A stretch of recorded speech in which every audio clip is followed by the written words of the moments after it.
Muy buenas tardes. Estamos nuevamente en un nuevo diálogo de envejecimiento y COVID-19 desde el fanpage de la Sociedad de Geriatría y Gerontología de Chile. Hoy con un tema de candente actualidad, aunque suene a lugar común, pero muy necesario conversar sobre salud mental en personas mayores, con dos especialistas en este tema. Ambas son miembros de la Sociedad de Geriatría y Gerontología de Chile también. En primer lugar, dar la bienvenida a María José Gálvez, psicóloga. Muchas gracias, María José. Gracias por la invitación. Feliz de estar aportando, como siempre, con la sociedad. Gracias María José. Y también a Claudia Degent, neuropsicóloga. Gracias, Claudia. Hola, buenas tardes. Muchas gracias a ustedes por la invitación. Bueno, para entrar en esta conversación, que obviamente es abierta porque ya hay personas que empiezan a conectarse y pueden también participar durante la emisión, quisiéramos hacer una introducción, María José, un diagnóstico de cómo está la salud mental de las personas mayores en Chile antes del COVID-19. Perfecto. Bueno, cuando hablamos de salud mental, siempre tenemos que pensar en el bienestar de las personas mayores, en cómo pueden contribuir a nuestra sociedad, en cómo ellas pueden sentirse integradas también. Y desde ese punto de vista, tenemos que poner en una balanza todo lo que ocurre, ¿ya? Primero, que desde la integración anterior a COVID, veníamos del estallido social. Entonces, eso es algo que tenemos que conversar y que sabemos que hubo repercusiones en la salud mental de las personas mayores, sobre todo algunas veces por susto a salir, por estar en lugares, sobre todo en la región metropolitana, que pudieran haber mayores manifestaciones, etcétera. Y eso ya veníamos con algunas alteraciones en la salud mental de las personas mayores, como trastornos del sueño. Sabemos también que tenemos presencia de abuso de alcohol dentro de las patologías más frecuentes.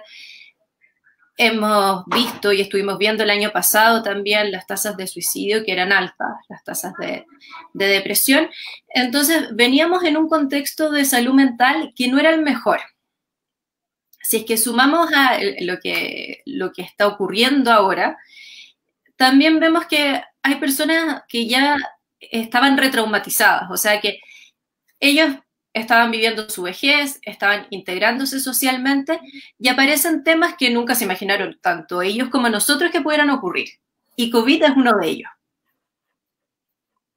Claro, COVID-19.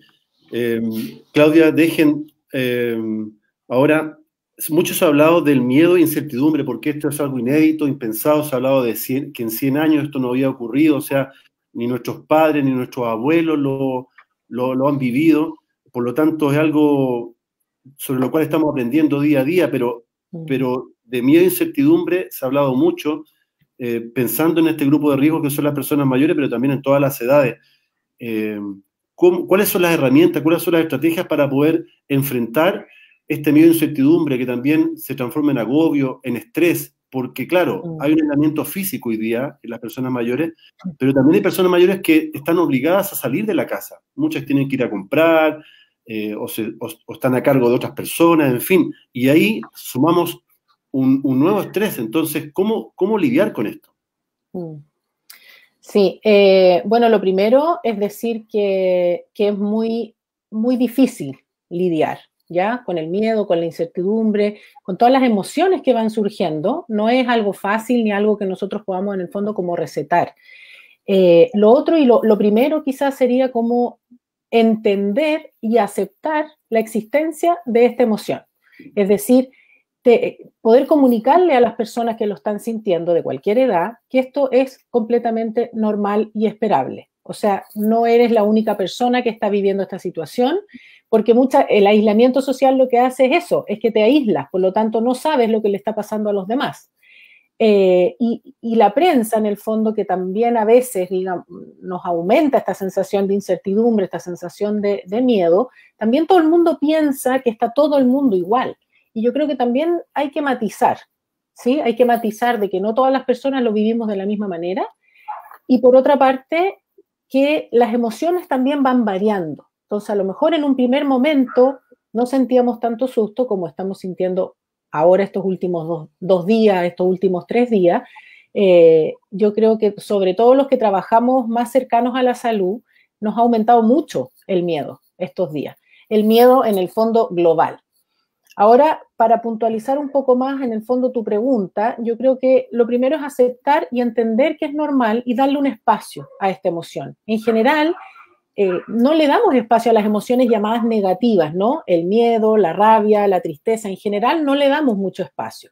Entonces la gente tampoco tiende a verla y a observarla como algo normal y le da nomás para adelante, sale nomás para adelante. Entonces, como que en este salir así medio impulsivo, también en el fondo no se protegen lo suficiente, corren un montón de riesgo. Y por el otro lado de este continuum de personas que somos, está la persona que va a tender más bien a evitar salir y cada vez se va también a encerrar más o incluso va a empezar a generar cuadros fóbicos, de temor a salir, pero ya de un temor irracional.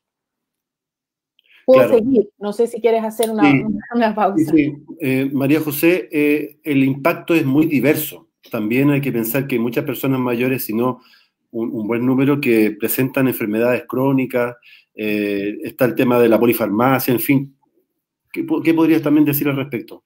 Agregar a lo que dice Claudia y que también psicólogos argentinos como Ricardo Yacoub, que todos conocemos, ha venido a nuestros congresos, ya estaban escribiendo de eso, de personas mayores que al decirle tú eres de la población de riesgo, empiezan a incorporar como que se sienten frágiles por tener una edad, algo que no había pasado anteriormente. Porque tú decías, si es que yo funcionalmente estoy bien, trabajo, estoy incorporado a la sociedad, me siento como robusto, como diría el profesor Balducci, me siento robusto, soy una persona que puede aportar, que frente a algún resfrío, no sé, alguna, qué sé yo, infección urinaria, puedo salir adelante.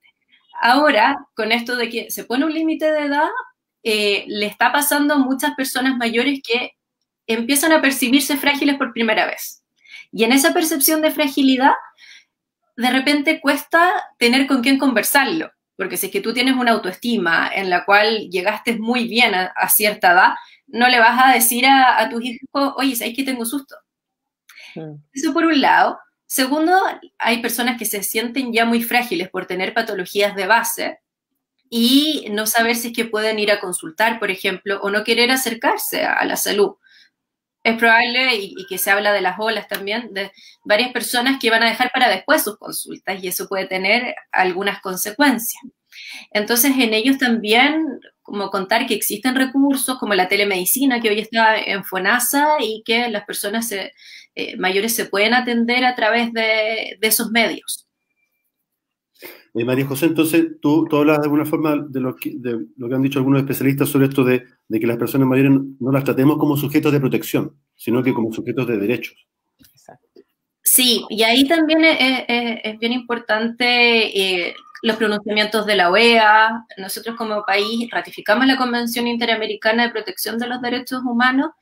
En la medida 40 está el priorizar a las personas mayores para las emergencias humanitarias, para las pandemias también, pero no solamente desde yo te digo lo que tú tienes que hacer, sino que tú eres un sujeto de derecho, quiero en el fondo ayudarte, pero dime tú cómo ayudarte, porque tú eres el que sabe si es que necesitas que, qué sé yo, te arreglen internet, te ayuden a sacar la revisión técnica al auto porque se te va a vencer, o te lleven verduras a la casa.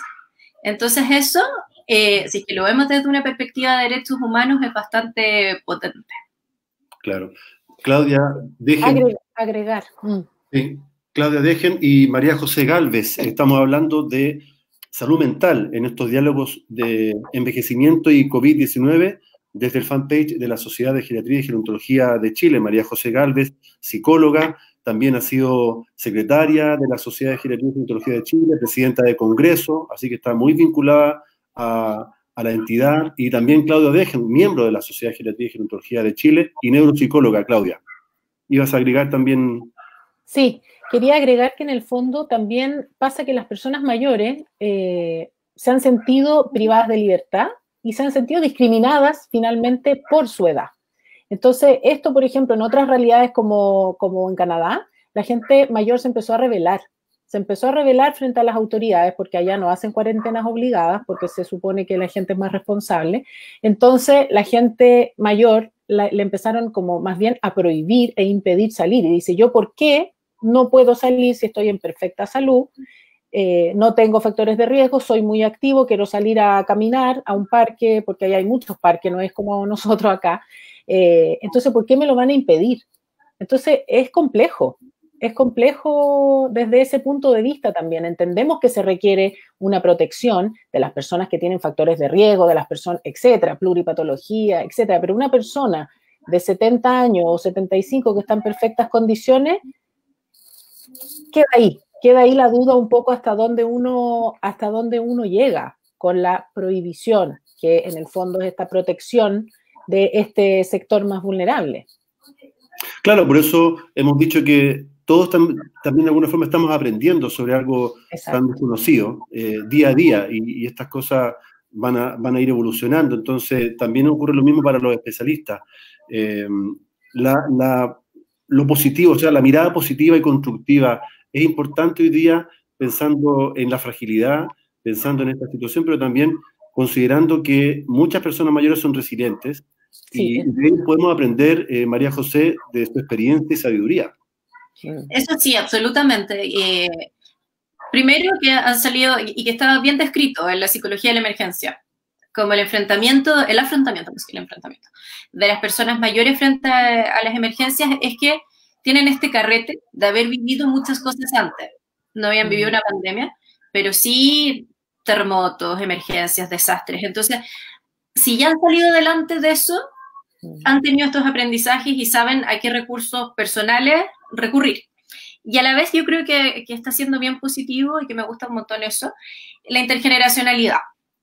A través del voluntariado, por ejemplo, de apoyo telefónico a personas mayores. No sé, yo vivo en un edificio, nosotros acá en el edificio también se ha dado como esta solidaridad hacia el resto, y decís que, qué sé yo, no puedes ir a comprar, no puedes salir, en el fondo llama al conserje y te ayudamos.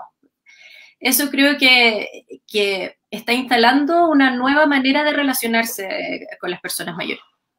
Sí, probablemente en ese sentido la política de envejecimiento va a cambiar, va a haber un antes y un después del COVID-19, y también algunas cosas como la alfabetización digital y otros temas se van a acelerar, justamente por la necesidad que existe hoy día de comunicación, Claudia, y cómo podemos integrar mejor justamente, o puede haber una mejor integración intergeneracional, como decía María José, entre personas mayores y jóvenes y personas mayores. Exacto.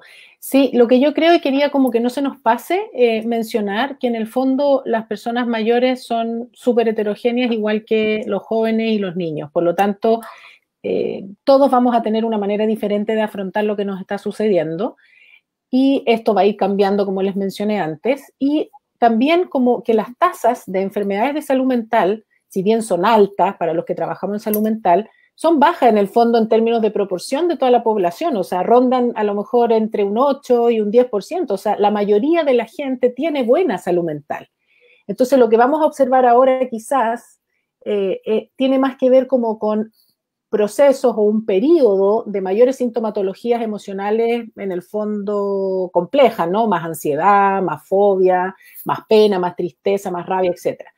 Entonces creo que eso es importante también en términos de la salud mental, que hay gente que a lo mejor en un primer momento se sintió como más agobiada, pero que ahora ya después de 2 meses efectivamente va saliendo esto que tú mencionas como resiliencia, que en el fondo son los rasgos habituales de las personas que le van a ocurrir a lo largo de toda su vida y que ahora se expresan de mayor manera.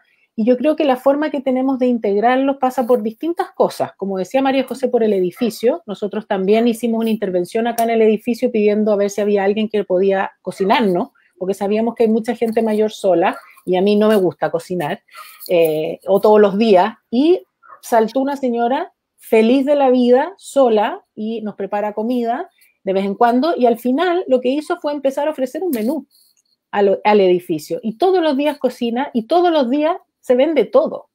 Entonces, claro, entonces, otra señora nos hizo mascarillas, o sea, como que en el fondo integrar pasa por nuestro metro cuadrado, que es el edificio donde tú vives o la comunidad donde vives, etcétera. Otro por tu entorno cercano también. Y lo otro tiene mucho que ver con la tecnología. La tecnología genera mucho susto a las personas mayores en general. Muchos de ellos ya están arriba de la tecnología y se manejan y lo hacen súper bien y por lo menos son capaces de mandarse audio. Pero yo creo que ahí está el cruce intergeneracional, que en el fondo, con todas las medidas de cuidado y todo lo que uno tiene que tener estos días, efectivamente los nietos o sobrinos o hijos, etcétera, potencien, ¿cierto?, este aprendizaje de tecnología, porque hoy en día no nos queda mucho más que eso. O sea, hoy es la tecnología para que no nos toquemos y no estemos cerca, tenemos que hacerlo a través de la tecnología. Y hay gente que me contaba el otro día que almuerzan juntos, se ponen ahí, almuerzan juntos, otros que en el fondo se acompañan, se toman un café, un traguito, etcétera. O sea, están empezando a aprender que es una nueva forma de relacionarse, porque claro, estamos acostumbrados al contacto físico humano todos, y las personas mayores, muchas de ellas, mucho más contacto humano. Y aquellas otras personas que les gusta estar solas, están felices. Dice, qué bueno y qué maravilla que obligadamente nadie me pueda venir a ver, yo estoy feliz, estoy escribiendo, o por último estoy durmiendo. O sea, también eso, como no perder de vista que hay múltiples formas de afrontar esta situación y que van a haber buenos momentos en los que a lo mejor va a poder esta persona en el fondo proyectar o promover sus estrategias y van a haber otros momentos en los que se va a venir abajo y va a necesitar que le devuelvan algunas de esos motivaciones y de esos empujes como para seguir, porque esto es montaña rusa. Montaña rusa. Sí.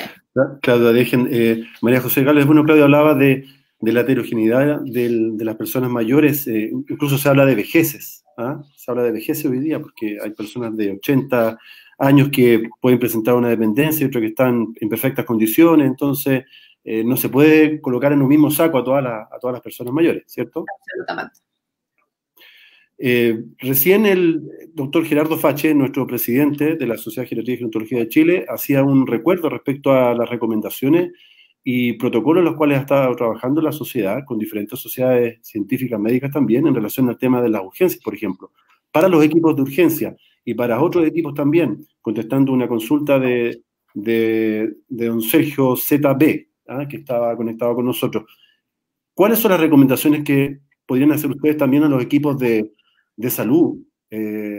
Porque también se pueden enfermar, o sea, uno piensa que reciben todas las noches un aplauso cerrado, todos ustedes y todas ustedes que trabajan de alguna forma con pacientes que están en la primera línea, pero ¿cómo también hacer recomendaciones para los equipos de salud que están enfrentados también a este estrés a nivel nacional y global? Sí. María José. ¿Quieres partir tú, Claudia? ¿Parto yo? Dale.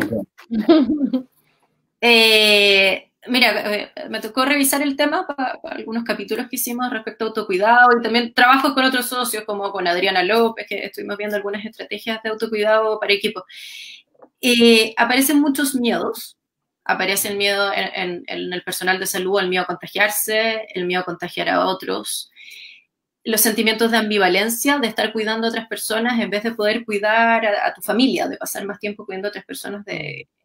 Se ha descrito también en algunos profesionales como ciertos conflictos vocacionales respecto a algo que no se esperaba, ¿no? En el fondo nadie se esperaba estar en una pandemia.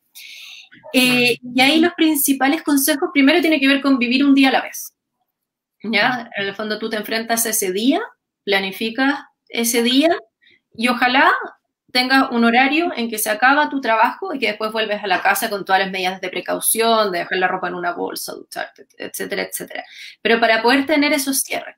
Y antes de tener ese cierre, hay una práctica que hacen los bomberos, que se llama debriefing, que es en la cual tú vas diciendo cómo estuvo tu día, qué fue lo más difícil, qué fue lo más desafiante, cómo saliste adelante y cómo saliste fortalecido como equipo. Que esa es una muy buena práctica.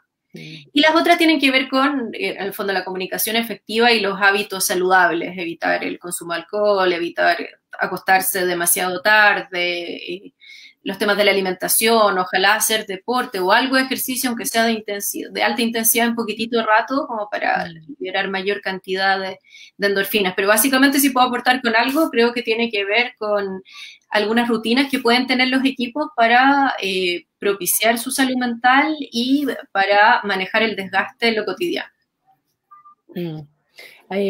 Añadir, en el Hospital de la Universidad de Chile se está haciendo un programa que yo de verdad considero que está saliendo hermoso, aparte de muy útil, que es en conjunto con Recursos Humanos y todos los psicólogos del hospital, que trabajamos en distintos equipos. Se generó un programa de primeros auxilios psicológicos a los funcionarios, por una parte que salen con cuarentena, ya sea positivos o no, y por otro lado una sala de autocuidado que se implementó en el hospital para que en los momentos de pausa o cuando ellos lo necesitan puedan acudir a esta sala. Y esta sala tiene camas, sillones, una máquina, una bicicleta, una máquina de café, hay terapeutas, están los kines, bueno, se va rotando la gente que los apoya y como en resumen, en el fondo tiene que ver como con la contención emocional en ese primer momento de angustia, y nosotros que apoyamos a distancia con videollamadas al personal, tenemos una lista de funcionarios que llamar, y lo que puedo recoger de todos esos llamados que me ha tocado hacer desde la casa es que lo que más en el fondo sienten es como temor a contagiar a sus familias. Ese es como su mayor temor, llegar a la casa y contagiar a sus familias, por un lado, y por otro lado, sentir que en el fondo tu entorno de alguna manera, o jefatura, o etcétera, digamos, no te están apoyando lo suficiente en términos de recursos, en términos de implementos, de seguridad, etcétera, etcétera. Entonces, la gente en general, como decía María José, tiene vocación y la cuestiona también, pero mucha gente dice, yo ya quiero volver, yo me siento bien y quiero volver a trabajar, pero quiero volver en seguridad. Entonces, es muy interesante ver que en el principio, en esa primera etapa en que se van para sus casas, en el fondo es como esta angustia, esta ansiedad de qué hago y cómo me voy a cuidar en mi casa y cómo los protejo, y después se van calmando. Entonces nosotros entregamos esto como primeros auxilios en este primer momento, y ha sido realmente muy bien recibido y muy útil. Entonces yo creo que es esa como contención de alguien externo que no es tu familia, porque en el fondo mucha gente no quiere preocupar a su familia. ¿Te fijas? Entonces quieren llegar más bien enteros a la casa. Entonces un personal de afuera que te apoye y te diga, te entiendo y agradecemos todos este trabajo. O sea, todos los que estamos en casa, con esta fortuna de estar en casa, agradecemos que haya gente que está ahí día a día trabajando, sometidos a este tremendo estrés. Bueno, para que vean que estamos en vivo, acá en Santiago de Chile. A mí me abrió la puerta la gata, o sea, los niños los tengo controlados, pero la todo gata el mundo no. lo escuchó, lo advirtió. Bueno, y esa naturalidad que hace también que esta comunicación sea efectiva y de verdad también, porque todos estamos hoy día viviendo este aislamiento físico en casa o en nuestro domicilio, tratando de trabajar también y de hacer una vida lo más normal posible. Ahora, justamente por esta situación, no hemos visto la necesidad de estar más comunicados que nunca o de acompañar más que nunca a las personas mayores, a nuestros padres, nuestros abuelos. Y yo creo que ellos se han sentido acompañados, en gran mayoría. Hay algunos datos que así ya lo están señalando. Sin embargo, la soledad siempre es como un fantasma que acecha, ¿ya? ¿Cómo se puede convivir con ese fantasma de la soledad? Cuando esto se acabe, entre comillas, y todo vuelva a la normalidad, o esto finalmente es una lección de vida, van a haber cambios estructurales. ¿Qué va a pasar con...? Hay una memoria que tiene el ser humano desde el punto de vista antropológico. ¿Qué piensan ustedes que va a ocurrir en ese sentido? ¿Cómo poder convivir con esto?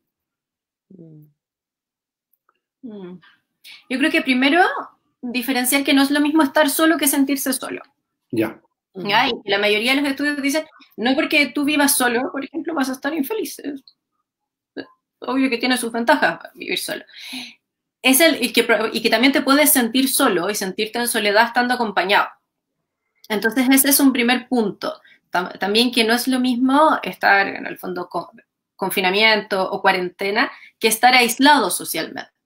Tú puedes estar conectado socialmente a través de redes, a través del teléfono, y estar solo, ser el único en tu casa. Entonces esa es como una primera definición que yo haría. No sé, Claudia, si quiere agregar algo.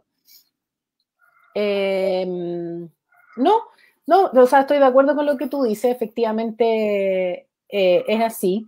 Ahora yo, pucha, lo lamento, pero soy más bien pesimista sobre lo que va a pasar después.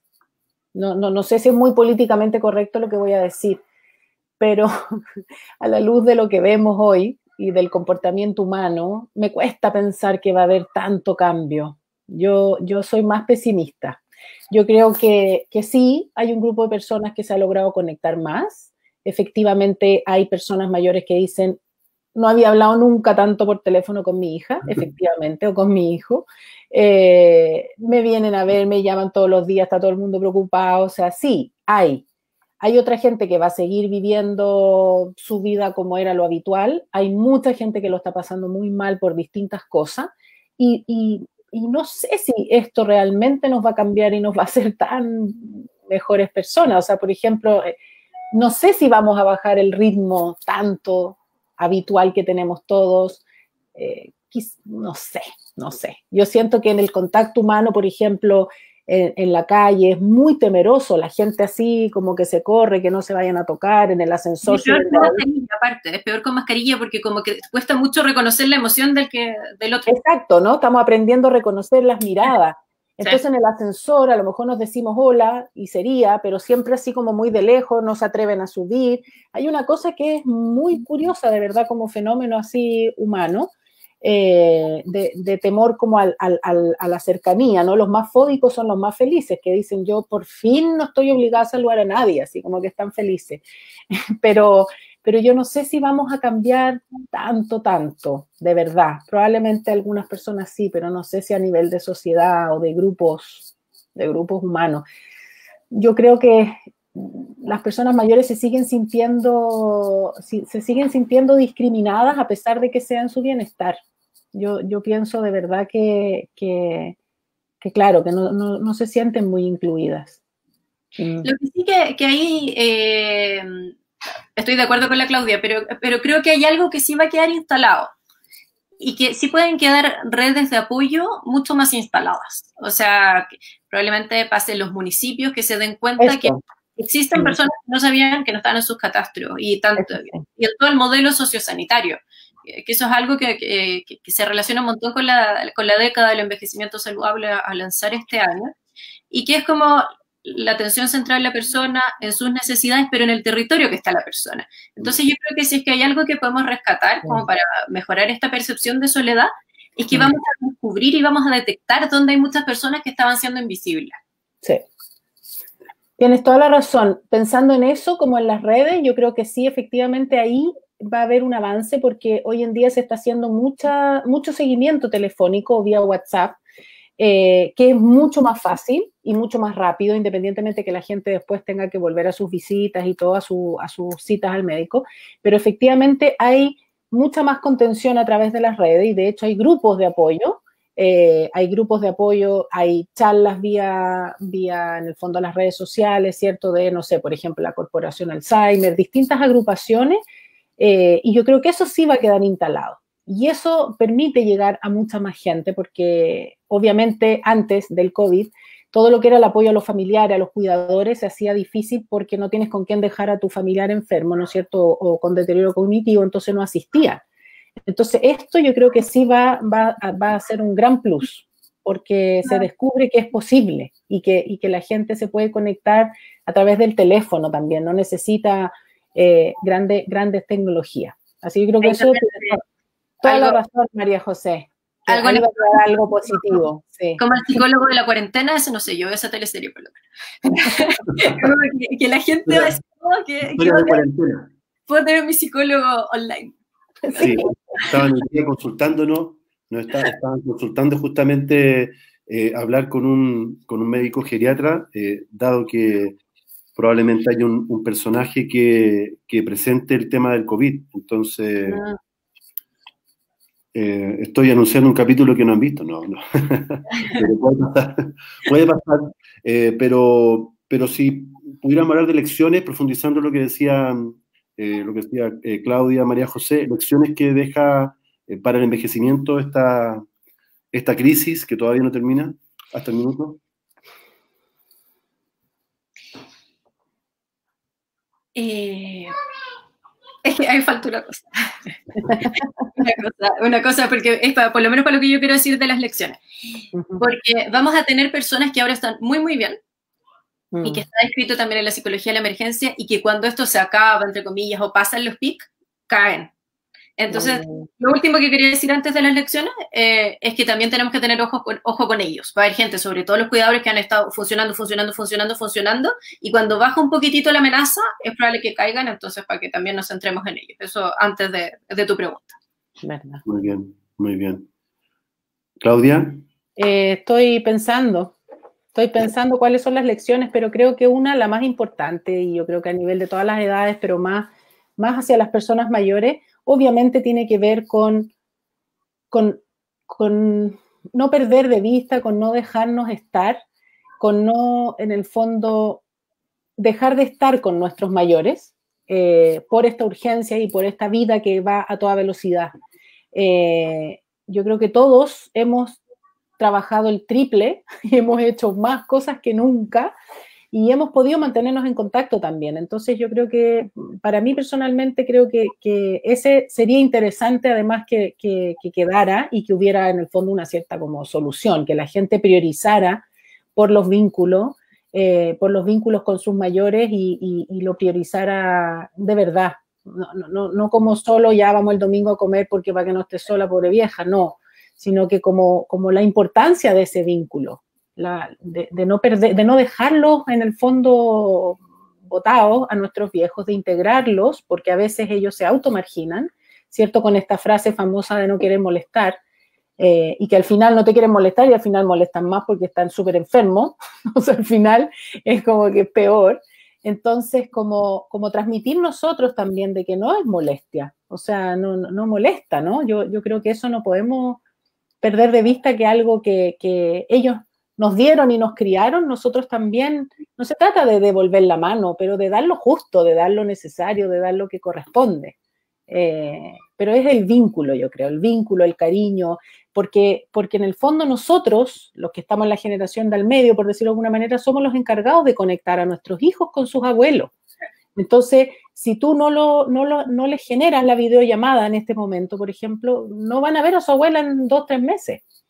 Entonces, nosotros somos los encargados de esto, y yo creo que a veces, efectivamente, aunque no nos veamos físicamente, podemos mantener este tipo de diálogos, de conversaciones. A veces pueden jugar. Yo lo cuento porque yo estoy acostumbrada, mi mamá vive afuera y hemos vivido muchos años de nuestra vida separadas, y yo mantengo el vínculo con ella como hija, pero también de mis hijos. Y ahora, por ejemplo, juegan ajedrez con su abuelo online. Entonces, en el fondo, posibilidades son infinitas, pero tenemos que hacerlo, tenemos que darnos el tiempo de hacerlo, y a lo mejor priorizar eso que no la tarea del colegio, que está siendo todo un tema, ¿te fijas? Sí. Entonces, yo creo que por ahí hay algo que como lección que tiene que quedar para todos y para nuestros mayores. Sí, claro, este último Día de la Madre, yo creo que para muchos o para todos fue el primero sin celebrarlo con ella. ¿Ah? Exacto. Físicamente, presencialmente, entonces fue difícil, fue difícil. Agregar una última cosa respecto a las reflexiones. Yo creo que la instalación de un modelo, y que esto de una u otra manera va a servir para instalar un modelo sociosanitario. Yo creo que eso es fundamental. Y lo otro, que es cuando tenemos un enemigo desconocido, también la gente se alinea con lo que es lo más importante.